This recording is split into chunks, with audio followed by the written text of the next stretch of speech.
Doctor Strange is a Vanguard that needs to see more play. He just needs to. And what's funny about Marvel Rivals, I've found most of the time, players simply don't want to tank. I don't know why, I don't know what it is, but to all those players that avoid tanks like the plague, just know that Doctor Strange is one of the most lethal heroes in the game with how his kit works. He's got wild burst damage, and there's a couple tanks that can go on crazy kill streaks. He's one of them. And a lot of the time, Strange is right there at the top of the leaderboard with most kills, most damage, on top of his most damage blocked. And the inner workings of his kit, there's some things you need to know. I see some players doing things out of order, too late or too early. You need to know how they work. That's what I try to do with these guides. Make them approachable, make it a little bit more simple. There's a lot to talk about, but before we get into it, a huge shout out to the sponsor of today's video, Raycon.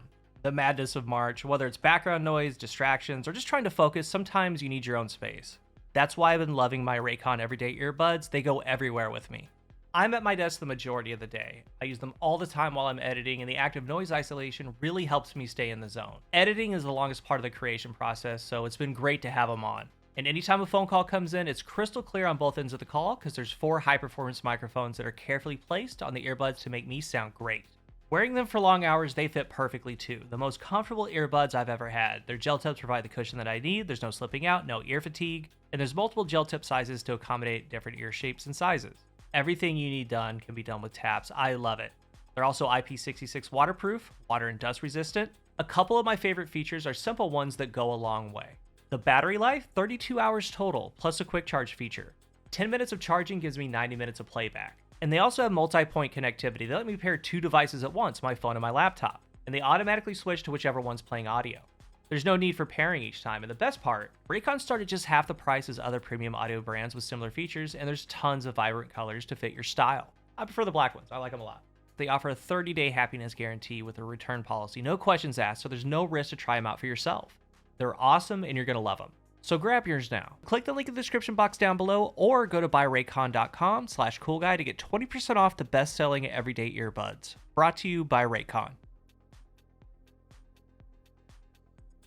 His primary attack is Daggers of Danak, and his melee is a whip. First the melee, it's V, and on controller it's your right stick click in, R3. These 2 attacks are important, they go with his passive, that goes with another ability, it all flows. So with these 2 attacks, the melee deals 30 damage, has a range of 5 meters, and he can melee pretty quick. But more on the melee in a moment. The primary shoots out a burst of 5 of daggers. You get 8 of them, your ammo is 8, they travel 60 meters a second, and they can go a max of 30 meters. These daggers start as a spread, and the further they go, the tighter the spread is. So the end point at 30 meters, they're grouped right back together. But they deal max damage 10 meters and in. After that, decreases to 62.5% at 20 meters. It loses a lot of damage at the end, 20 meters and out, but this is great range for a tank. You can get some nice cleanups because they can go 30 meters. It is worth it to take a couple shots on low targets. But the main use is 10 meters and in. That's where they deal the most damage. Each projectile, each little dagger deals 18. It can't crit, but all 5 landed is 90 damage just by spamming body shots. You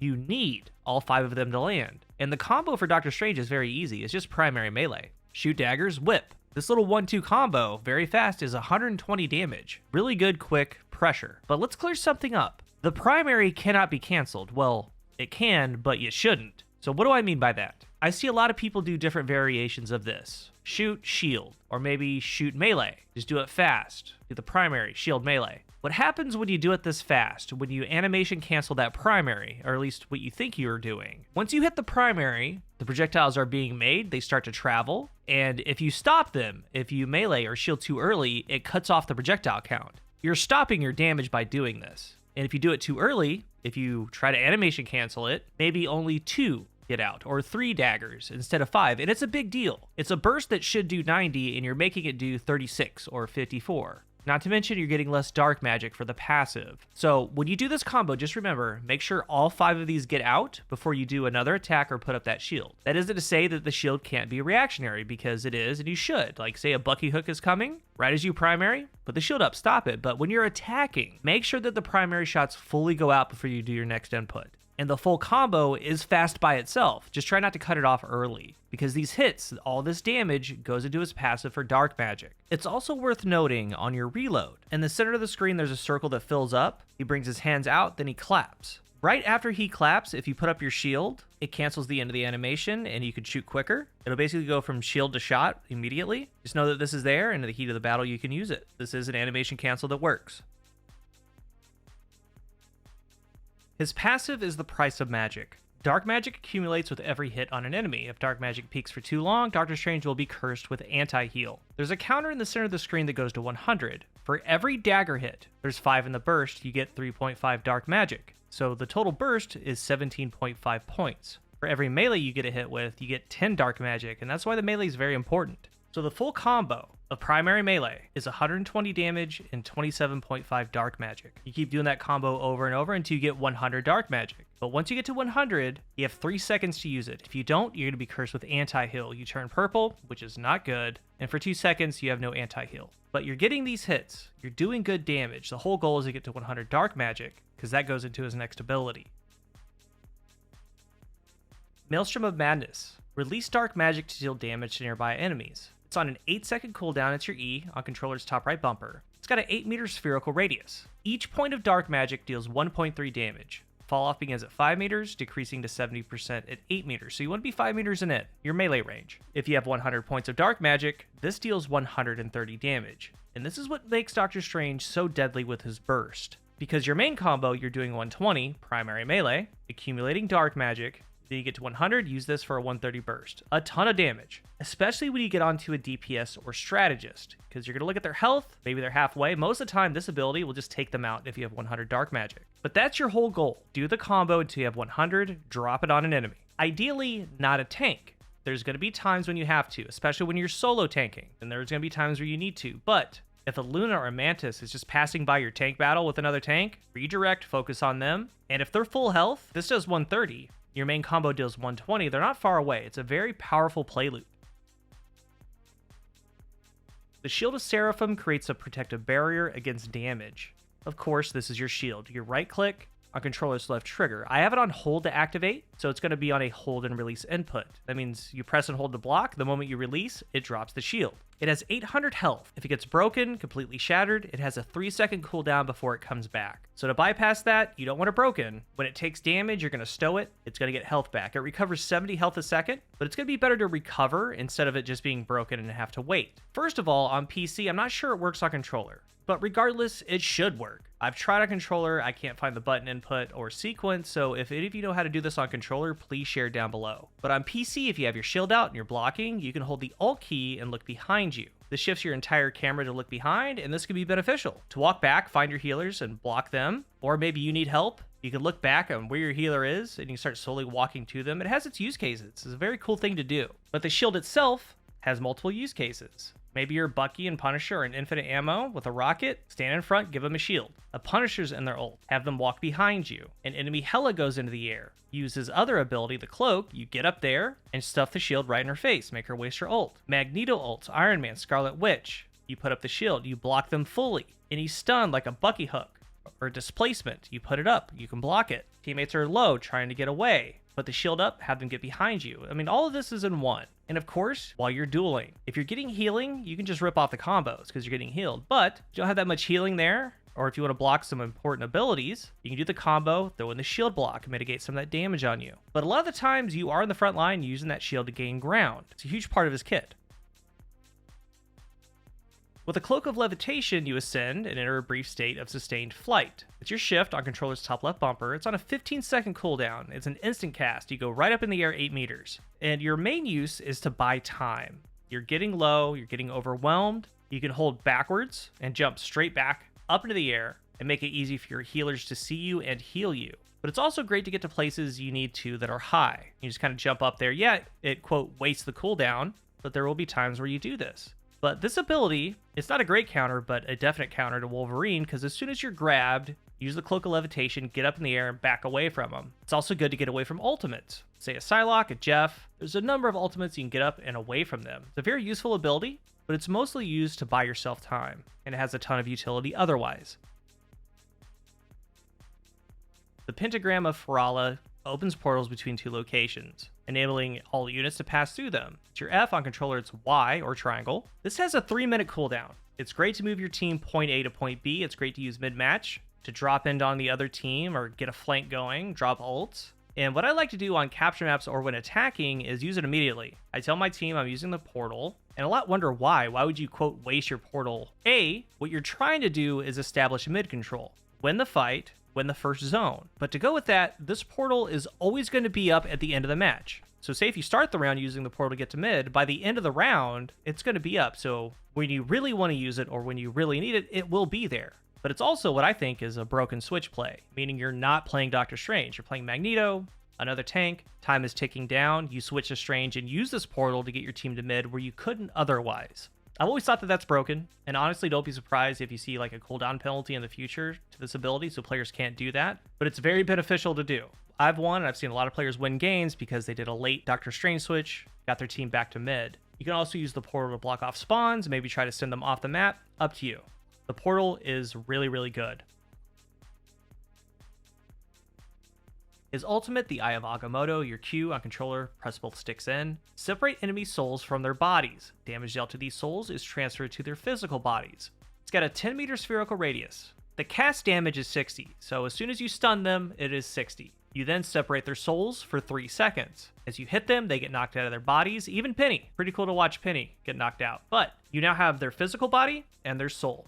2 targets that share damage. So the damage to one goes to the other, or you can hit both, and that's where your dark magic comes in. Like right here, just a single use of dark magic on Penny does good damage. Remember, that's the 130. But if you have 100 dark magic, hit her with the Eye of Agamotto, it does 60, and then 260 for hitting the physical form and the soul. So it's very important to try to get max dark magic before you use Eye of Agamotto. I mean, sometimes you can't. Sometimes you need to portal in, stun as many as you can. And the ones that you do stun, try to get some damage on them. That way you build up some stacks and release a little bit of dark magic into them. But in a perfect world, ideally you have built up dark magic. You're close to or have 100 UI, then release that dark magic. It does massive, massive damage. And since it does so much, you want to try to catch enemy DPS and strategists in it. Anyone that you see. And sometimes they're hidden in groups. Find them, be within 5 meters, that way you deal max damage and let it rip. It's one of the best ults in the game, and I'll talk about it a little bit more in the playstyle section. That all being said, you need to watch for Penny stuns, Mantis sleeps, Bucky hooks, Luna freeze. By no means is this thing free. You're going to look for these stun abilities to be used. Like right after you see a Bucky, you try to hook something, maybe you, and you block it with a shield, then you can eye. Try to bait it out, then use the ult. It can be a game-changing ult. The team up with Hulk is a dream, Gamma Maelstrom, and what this team up does, instead of dark magic dealing 1.3 damage per point, it deals 1.4, meaning that your burst for 100 stacks is 140 damage instead of 130. That's great, but if that wasn't good enough, the best part of it, at peak dark magic 100, you're no longer subject to anti-heal. Yeah, you're gonna hit 100 and have that 3-second pause to use it, then it starts counting down, but in that time frame, no longer anti-heal. It's very powerful, and in this instance, you're gonna have Hulk with you, which is even better. Someone to help you be on the front line. He has the gamma bubbles. A lot of damage could be dealt with these two. It's a great, great team up. There's different ways to play Doctor Strange. He can also solo tank, so I want to talk about that. A lot of the time, especially in quick play, you will be solo tanking because nobody wants to play tank. Even though at the end of the game, you're going to have most kills, most damage, and be the MVP. His true damage and overall lethality is best with another tank, another frontline body, and that could even be a Magic or Mr. Fantastic. I'll talk about that in a moment, but when you're a solo tank, you will be frontline, and you're going to be using the block a lot more. You're going to be using the shield a lot more. Your mind shift kind of changes to that. That's making sure your backline and DPS aren't taking as much damage. It's making sure your team can push and retreat. And ideally, if you're a solo tank, you will have a healer on you. Like, the healer knows you are the only tank. And you can still be somewhat aggressive, but since you're solo tanking, you're going to find yourself having to duel other tanks a lot more. That's just the way it's going to be, because you're frontline, you're fighting their frontline. And though this does work, it does take away from Strange's overall lethality. Because when you can get on an enemy DPS or strategist, Doctor Strange can end them very quickly. You have a ton of health, you have a shield, you're a problem to them. But since you're solo taking, you end up doing your combos and building stacks using dark magic on the enemy tanks more. And that's fine. But since you're solo tanking, your main focus is to be alive up front, dish damage to important targets the best that you can, and your DPS goes from there. That's why they chose DPS. But if you tunnel vision as a solo tank, especially Strange, not only are you going to be in trouble, but also your team. As a solo tank, you're still going to try to punish out of position enemy DPS and strategists. Because the whole time you're building a lot of easy dark magic stacks on their tank. You see that Mantis kind of rolling by, try to use the dark magic on them. This is all opposed to having another body with you, another tank. Like I said, it could even be a Magic that's dueling with you, or a Fantastic. Preferably another tank, but when this happens, you can shine a lot more. Because you're allowed to peel, you can really get in the back line, use the shield, help out with dive. You're allowed to have a lot more freedom in chasing down kills. Because in this case, you're going to be building the dark magic and the stack's really easy on enemy tanks. But when you have max or close to max stacks, you can start tunneling in on enemy DPS and strategists. And that's also for your eye ults. We're going to come back to the Eye of Agamotto. You're going to be building up stacks and doing combos on the enemy that's in front of you on that front line, most of the time an enemy tank. When it's time to eye, you break off. You kind of go into their back line, start searching for it. You maybe use the Cloak of Levitation to leap towards them. You stun them, unleash the 100 stacks. But having that other tank there allows you to do things like that a lot more freely. And in turn, you're way more deadly because you're allowed to. And this entire time, you're using your shield for its best use case. Sometimes that's to block incoming damage. Sometimes that's to get away. Sometimes that's to block engagement-changing abilities like a stun or an ult. But your main thing is a constant damage output. And while you're doing that, don't animation cancel that primary. It's a disservice. You're doing way less damage and you're not gaining your stacks. But if you do it all in that appropriate time frame, he gets his stacks super quick. And when you get that total damage up, the total, it's 90 from the primary, 30 from the melee, 130 from dark magic. And there are going to be times when all these come out back to back to back in seconds, 280 damage, and that downs the majority of heroes in the game. So if you're looking for a new tank, Doctor Strange is a very useful one to know. From getting to points with the portal, to blocking enemy ults, to a ton of survivability. As I started with, he dishes out a ton of damage on top. I mean a ton. That leads to being kill leader a lot of the time, most damage blocked, all the things. Very lethal, but as always, you need to know how it all works and use the kit to its fullest potential. Find the limitations, not only for the character but also yourself, and in the end, a good Doctor Strange is an asset to a team, so why not you? If you're new here, remember to hit the subscribe button, and if you are subscribed, thank you so much for your support. Let's talk about Doctor Strange down below. As always, add in any tips that you have, help each other out, gather as much information as you can from here, Reddit, other YouTube videos, be the best player that you can be. Let's talk about it down below. Thank you for watching, and until the next one, I am CoolGuy.